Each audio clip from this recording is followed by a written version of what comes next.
Who are you married to? I'm married to Othello. And how's your relationship with him? We have a fantastic relationship. I suppose it's just like any other happy marriage.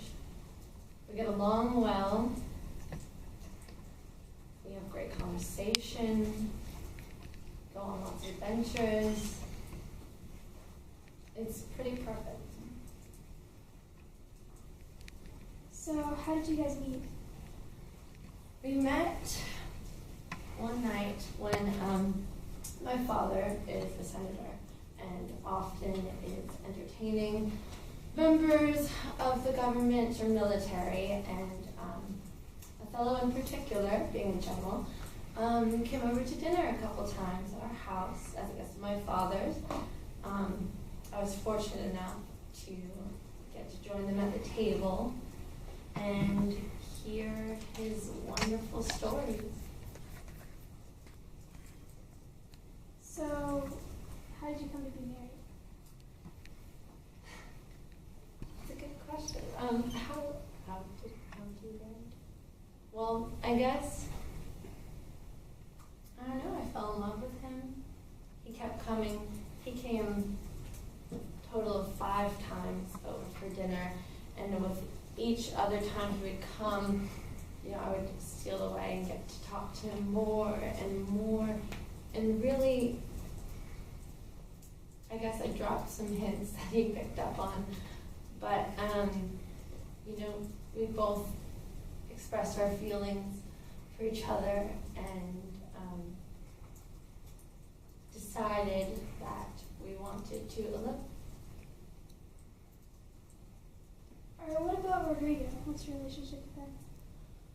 Rodrigo is a suitor who has been coming by my father's house for the past 6 months, a very long time. I've had many suitors, none of whom I've been particularly interested in, because none of them see me as a person.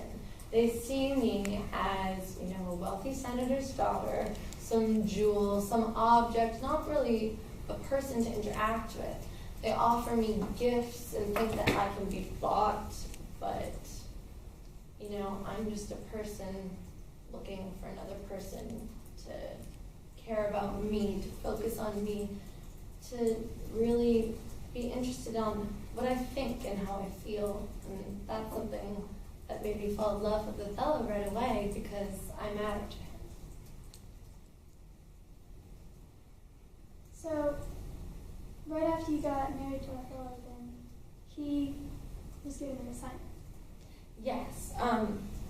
We were called to the Duke's, chambers. I guess that's what you'd call them. And there was some pertinent military issue with the Turks, I believe. I didn't quite hear all of the to-do, but Othello was commanded to go and take care of it because he's such a fantastic general. Which saddened me that he had to go to Cyprus. But after I kind of pled my case, the Duke granted me leave to go with him. And so after the Turkish fleet sank, you were there waiting at the docks, right? Yes, we had arrived. We had bad weather on our trip to Cyprus, but we'd arrived, and the first person I saw was Cassio, who let us know that everything had been okay and that Othello was arriving shortly. And soon enough, he came, and he was so overjoyed that they were successful, and that we were all safe, and that it was so just, I don't know. It was the first time after we'd been married that we'd been apart for so long, and it was just such a relief to be reunited. What about Iago? Was he there at the docks? Yeah, Iago was there, Amelia was there, Cassio, and some other soldiers. What what was Iago like while you were waiting? Iago wasn't particularly in the best mood. He was actually rather rude towards Amelia. He was berating her for what I saw no particularly good reason. And then he went on this whole kind of jaunt about, what's wrong with women. And this whole roundabout argument that I tried to intervene because it was completely unfair, because not all women are the same. And I think that's something that a lot of men don't realize. It takes a very kind and sympathetic and compassionate man to understand that women at their soul core are individuals and all completely different. And that's something Othello always has been able to do. So, when Othello got there, then what was he like? He was ecstatic. Again, like I said, he was so triumphant, I guess, in his return. I had never kind of seen him in his, I guess, career sort of environment, because no one's going to let me, venture too far into harm's way. But it was incredible to see that sort of pride and, the report of his men behind him. It was truly something that was just amazing to see. Yeah, and I know you talked a little bit about this already, but how were things between you two at that point in your marriage? Oh, fantastic. I mean, things have always been really good, but at that point it was, I don't know, I was so just enamored, and I mean, we were just so glad to be back together, and it was just really just exciting. Can you tell us about your relationship with Cassio? Yes, Cassio is a mutual friend that my husband and I share. He obviously is acquainted with my husband through work. And I know Cassio as he has come to our house for dinner before. His father and my father are actually good friends, and we're from a similar class, and our paths have crossed a couple of times. So I've known Cassio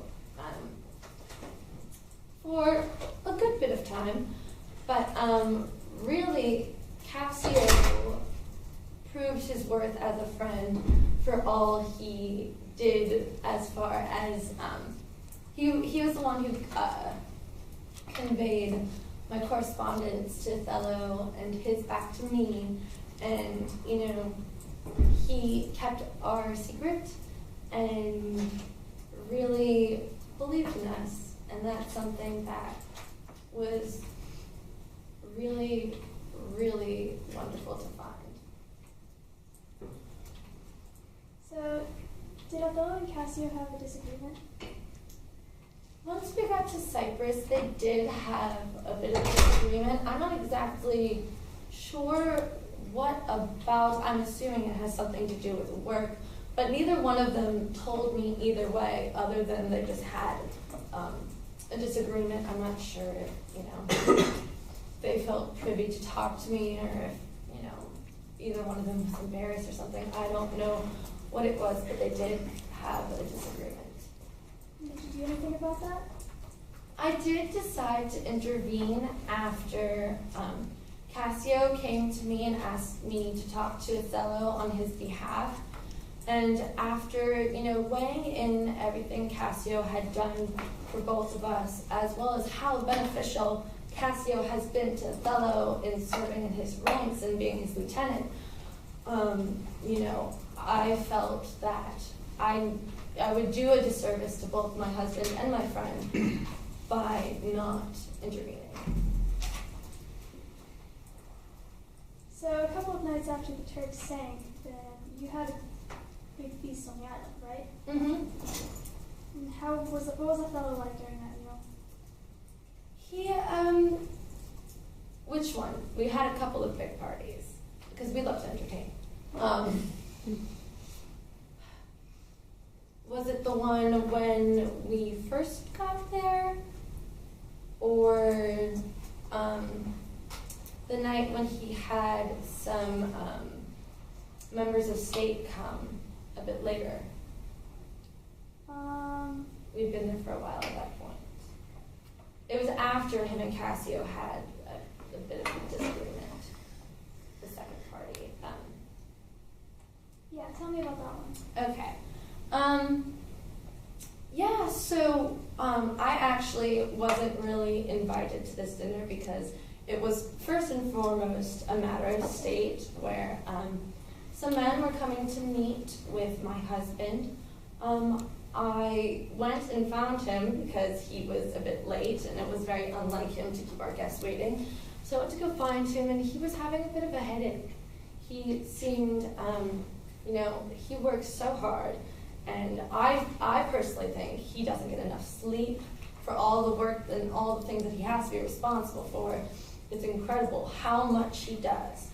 But yeah, I wasn't surprised he'd worked himself into some sort of a headache and a fit, and I tried best I could to use my handkerchief as a compress. I felt bad. I didn't have any water or anything on hand, but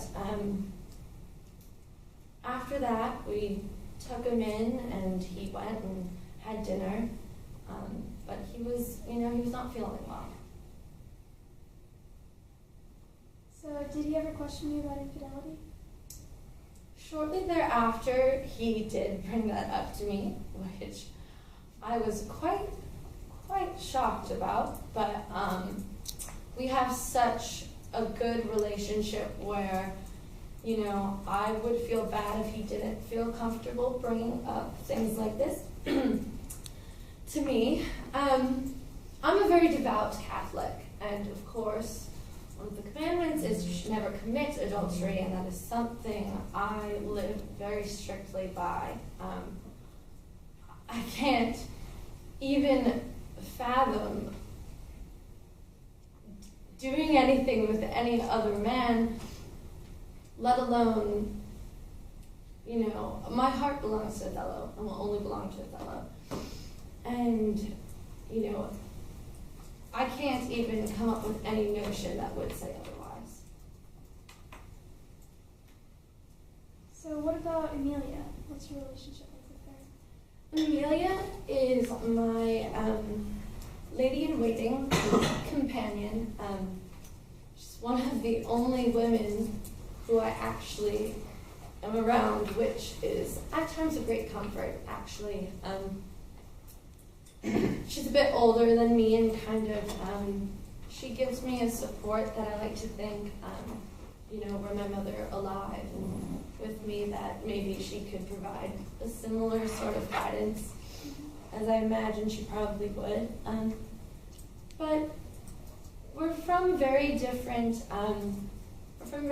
backgrounds and very different world points, and I think she teaches me a lot. And we have a nice friendship where, we can really benefit from the other.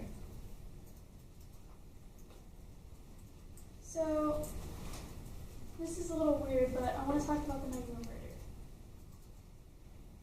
What were you doing before you went to bed that night?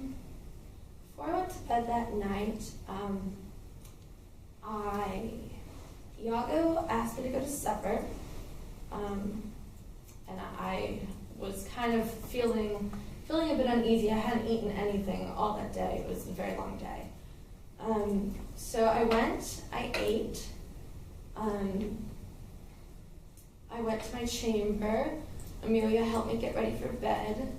We had a nice conversation. I don't know why, but I was feeling nostalgic, and I was thinking of my mother's maid, and it was a very odd night, but I guess I was in an odd sort of mood and wasn't feeling too myself. So Amelia and I talked for a bit. I sent her away because I just needed to get to bed. I went to bed early. I fell asleep quite quickly, actually. I slept for I don't know how long, but Othello came into the room, kissed me goodnight like he always does, and I kind of woke up a little bit. It's still kind of fuzzy, but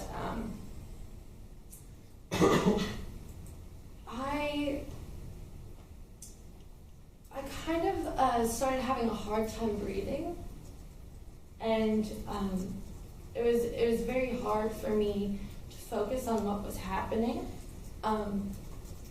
I could feel myself kind of starting to lose consciousness, and which was terrifying. Then I kind of came to a little bit, and I think I saw Amelia there, and I tried to tell them that something was wrong, and then I died. Alright, do you think that Othello would murder you? Othello could never do such a thing.